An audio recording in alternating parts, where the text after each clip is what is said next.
பண்பும் பழமையும் நிறைந்த தமிழ் மக்களுக்கு வணக்கம்ங்க. இந்த வீடியோவில் என்னை பேச வைத்த எம்பெருமான் முருகப்பெருமானுக்கு முதல் வணக்கத்தை தெரிவிச்சுக்கிட்டு வீடியோக்குள்ளே போகலாங்களா?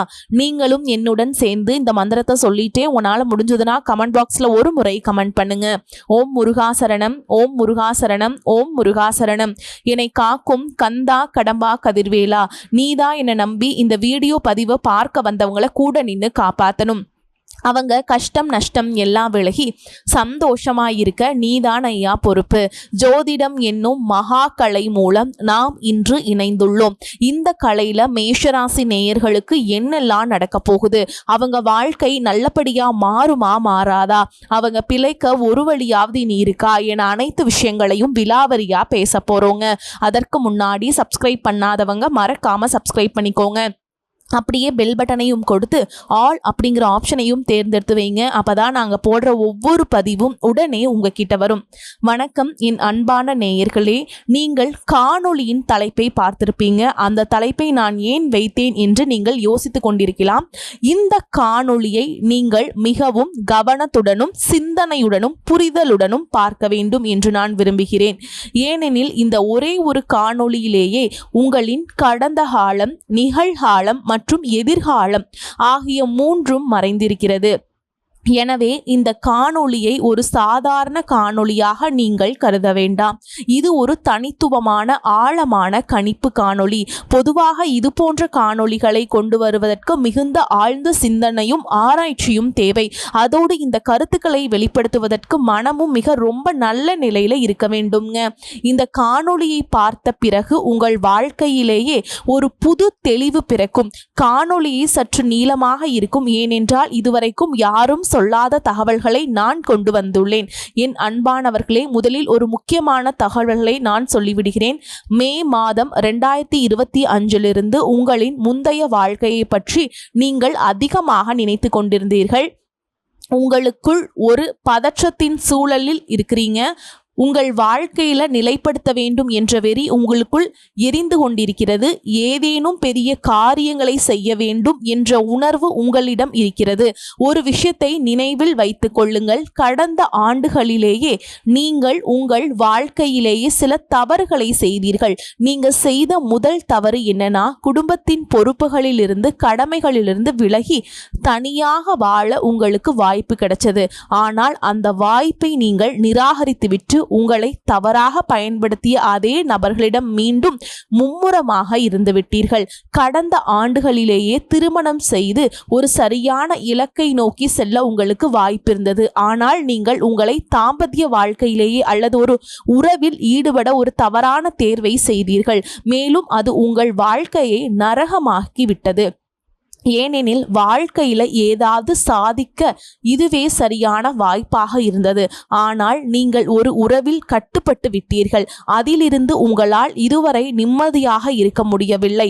நீங்கள் இப்பொழுது அனுபவித்துக் கொண்டிருக்கும் துயரம் அங்கிருந்துதான் தொடங்கியது. நினைவில் வைத்துக் கொள்ளுங்கள். 2024 மற்றும் 2025 ஆண்டுகளில் உங்கள் பணத்தை நீங்களே சேமித்து வைத்துக் கொள்ள உங்களுக்கு வாய்ப்பு கிடைத்தது. ஆனால் நீங்கள் அதை செய்யவில்லை.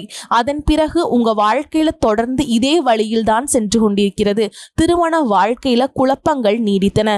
தொழில அவ்வளவு பெரிய வளர்ச்சி இல்லை. குடும்ப பொறுப்புகள் உங்களை தொந்தரவு செய்தன. உங்கள் சுதந்திரமான வாழ்க்கையை எங்கோ நீங்கள் அழித்து விட்டீர்கள். நீங்கள் மற்றவர்களின் கட்டுப்பாட்டின் கீழ் இருக்க பழகிவிட்டீர்கள். அந்த கோபம்தான் உங்கள் வாழ்க்கையில் 2025 ஆண்டிலிருந்து வெளிவர தொடங்கியது. இப்போது நீங்கள் எதன் அடிப்படையில் கணக்கிடுகிறேன் என்று யோசிப்பீர்கள். அது ஒரு நல்ல விஷயம். நான் ராகு கிரகத்தை அடிப்படையாக வைத்து கணக்கிடுகிறேன். ராகு என்றால் உலகப்பற்று மற்றும் மாயையின் காரகன் என்று அனைவரும் நினைக்கிறார்கள். யாருடைய ஜாதகத்துல ராகு நல்ல நிலையில இருக்கிறாரோ அவர் பெரும் செல்வம் ஈட்டுவார். ராகு நல்ல நிலையில் இருந்தால் உலக அளவில் அவர் புகழ் பெறுவார்.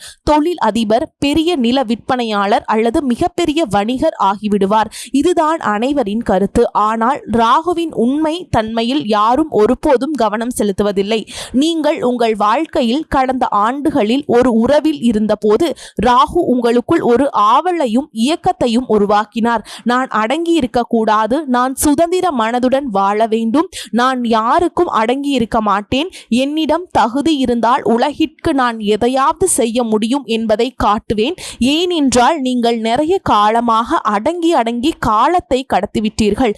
இங்கிருந்துதான் உங்க வாழ்க்கையில சண்டைகளும், இங்கிருந்துதான் உங்கள் வாழ்க்கையின் வீழ்ச்சியும் தொடங்கியது. ராகு என்றால் என்ன? ராகுவின் அதிகாரம் ஒரு நிழல் கிரகமாகும். புரிந்து கொள்ளுங்கள், சூரியனையும் சந்திரனையும் கூட தன்னுள் அடக்கிக் கொள்ளும் ஒரு கிரகம். இது பூர்வ ஜென்மத்தின் முற்பிறவியின் காரகனும் ஆகும். எனவே 2024 மற்றும் 2025 ஆண்டில் தான் நீங்கள் வாழ்க்கையில் ஏதாவது செய்ய வேண்டும் என்ற ஆவல் உங்களுக்குள் எழுந்தது. இந்த ராகு உங்களுக்குள் ஒரு மாய வலையை உருவாக்க தொடங்கினார். உங்களுக்குள் தன்னம்பிக்கை அதிகரித்தது. கடந்த ஆண்டுகளில் நீங்கள் பலவிதமான உறவுகளில் ஈடுபட்டீர்கள். கெட்டவர்களுடன் தொடர்பு ஏற்பட்டது. வெளிநாடு அல்லது வெளி மாநிலம் சென்றீர்கள்.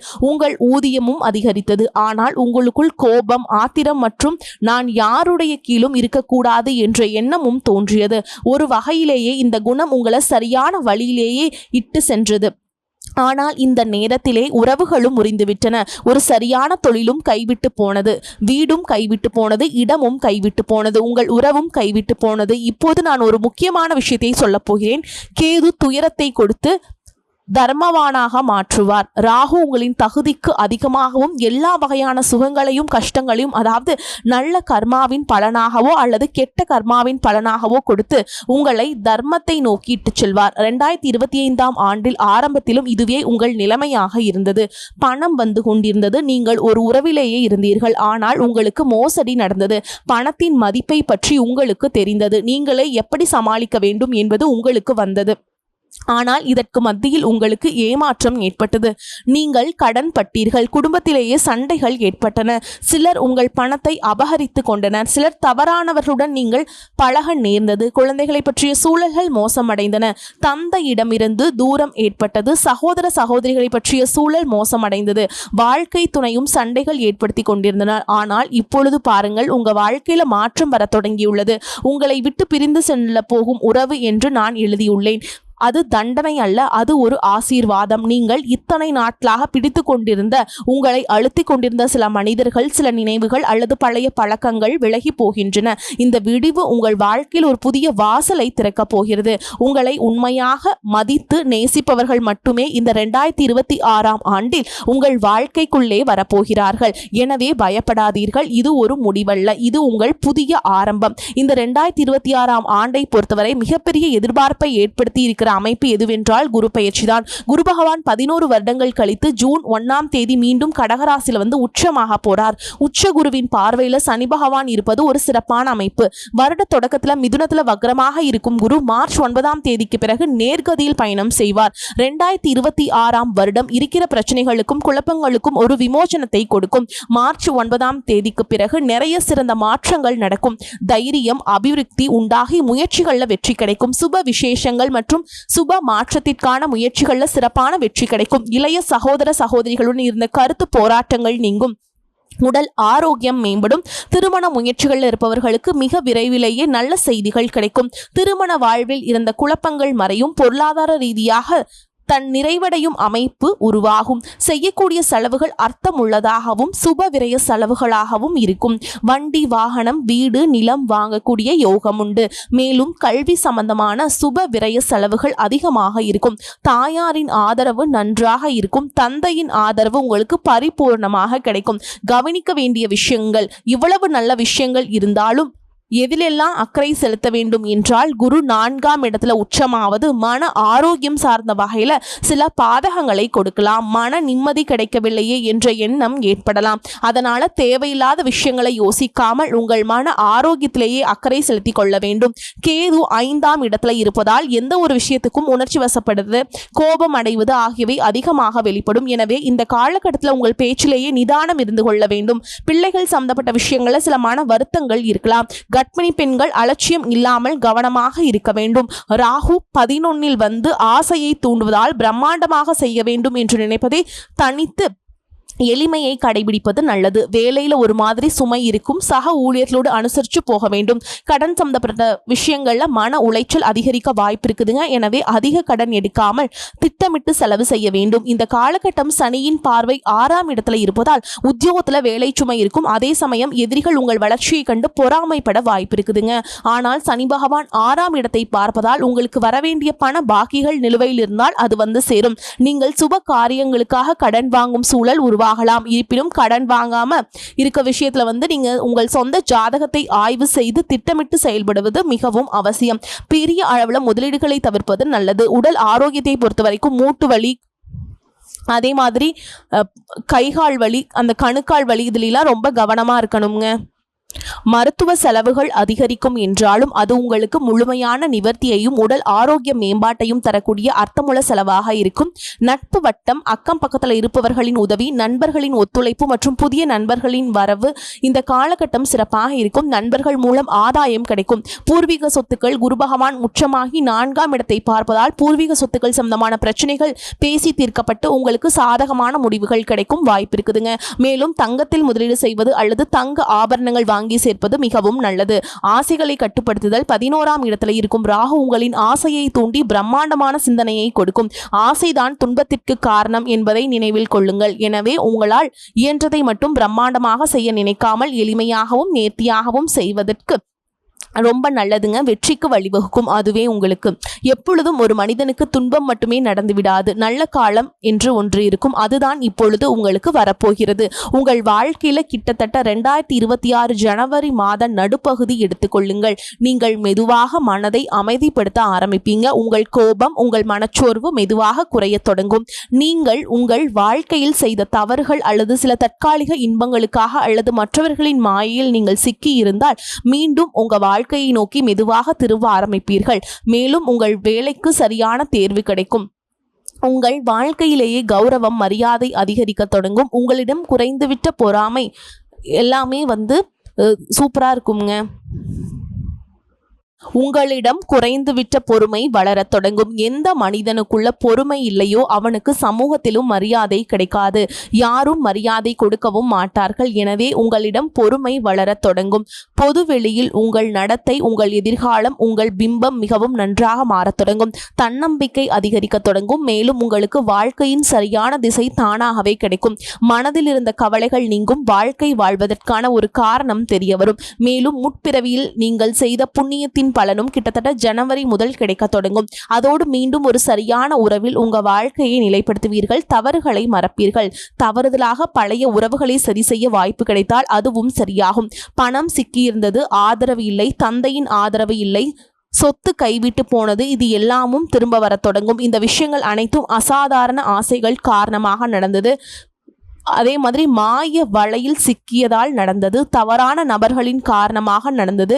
நீங்க என்கிட்ட கேட்டால் இது ஏன் நடந்தது என்று நான் சொல்வேன். நீங்கள் உங்கள் வாழ்க்கையில் நிறைய கற்றுக்கொள்வதற்காக நடந்தது.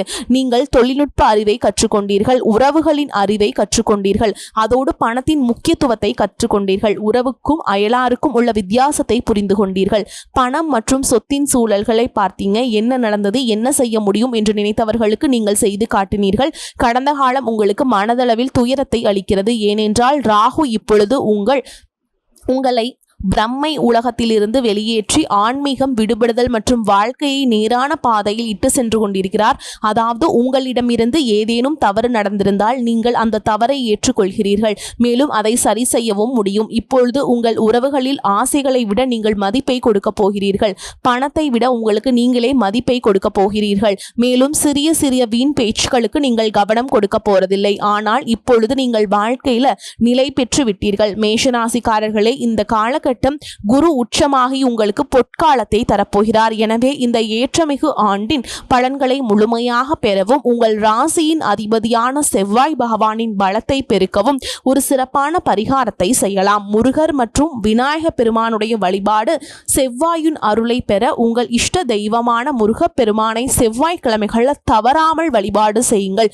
கேது பகவான் 5ஆம் இடத்துல இருப்பதால் ஏற்படும் மனக்குழப்பங்கள், தடைகள் நீங்க விநாயக பெருமானை வழிபாடு செய்வது அவசியம்ங்க. செவ்வாய் பகவானுக்கு உகந்ததான துவரை பருப்பை சமைத்து தானமாக கொடுங்கள். அல்லது ஏழை மாணவர்களுக்கு செம்பு பாத்திரம் அல்லது நோட்டு புத்தகங்கள் ஆகியவற்றை தானமாக கொடுங்கள். 7.5 சனியின் காரணமாக உண்டாகும் எதிர்மறை தாக்கங்கள் குறைய உணவு தானம், மருத்துவ உதவி, நோயாளிகளுக்கு உதவி போன்ற தர்ம பணிகளை உங்களால் இயன்ற அளவு அதிகமாக செய்யுங்கள். மேலும் நான் சொல்ல விரும்பும் மிக முக்கியமான விஷயம், சிறிது தர்மத்தை நோக்கி செல்ல தொடங்குங்கள். அமைதி கிடைக்கும். உங்க வாழ்க்கையில இங்கிருந்து சரியாகிவிடும். 2026 ஒரு புதிய ஆரம்பம் காத்திருக்கிறது. இனி எல்லாமே நல்லதாகவே நடக்குங்க. உங்களுக்கு வருமானம் அதிகரிக்கும். எதிர்பாராத பணவரவுக்கு வாய்ப்பு இருக்குதுங்க. சிலருக்கு உடல் ஆரோக்கியம் பாதிக்கப்படக்கூடும் என்றாலும் உரிய சிகிச்சையின் மூலம் உடனே நிவாரணம் கிடைத்துவிடும். வீண் செலவுகள் எதுவும் ஏற்படுவதற்கில்லை. மற்றவர்களின் தலையீடு காரணமாக குடும்பத்தில் சில பிரச்சனைகள் ஏற்பட்டு நீங்கும். உறவினர்களுடன் பேசும்போது பொறுமையை கடைபிடிக்க வேண்டும். இருக்கும் வேலையிலிருந்து வேறு வேலைக்கு முயற்சி செய்து கொண்டிருப்பவர்களுக்கு நல்ல பதில்கள் கிடைக்கும். வேலையில் இருப்பவர்களுக்கு அலுவலக சூழல் மகிழ்ச்சியை தரும்.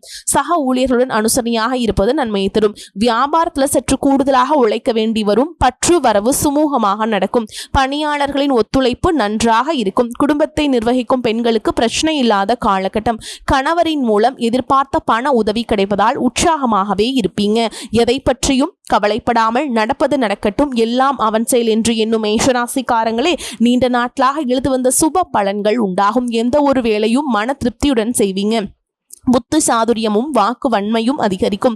முக்கிய நபர்களின் அறிமுகம் கிடைக்கும். பண வரத்தை அதிகப்படுத்தும். தொழில் வியாபாரத்தை மாற்றலாமா என்ற எண்ணம் உண்டாகும். மேலும் உங்களை பொறுத்த வரைக்கும் நட்சத்திர பலன்களை பார்க்கலாங்க. அந்த வகையில் அஸ்வினி நட்சத்திரம் உங்களை பொறுத்த வரைக்கும் ஆரோக்கியம் நன்றாக இருக்கும். தொழில், வேலை, உத்தியோகம் ஆகியவற்றில் வெற்றி அடையலாம். சேமிப்பும் அடையுங்க. உங்கள் உழைப்பும் நம்பிக்கையும் உங்களுக்கு முழுமையான பலனையும் திருப்தியையும் தரும். எதிர்ப்பும் இடையூறும் ஒரு புறம் இருந்தாலும் உங்களின் தன்னம்பிக்கையாலும் தைரியத்தாலும் அவற்றை போராடி எதிர்த்து நின்று வெற்றி கொள்வீங்க.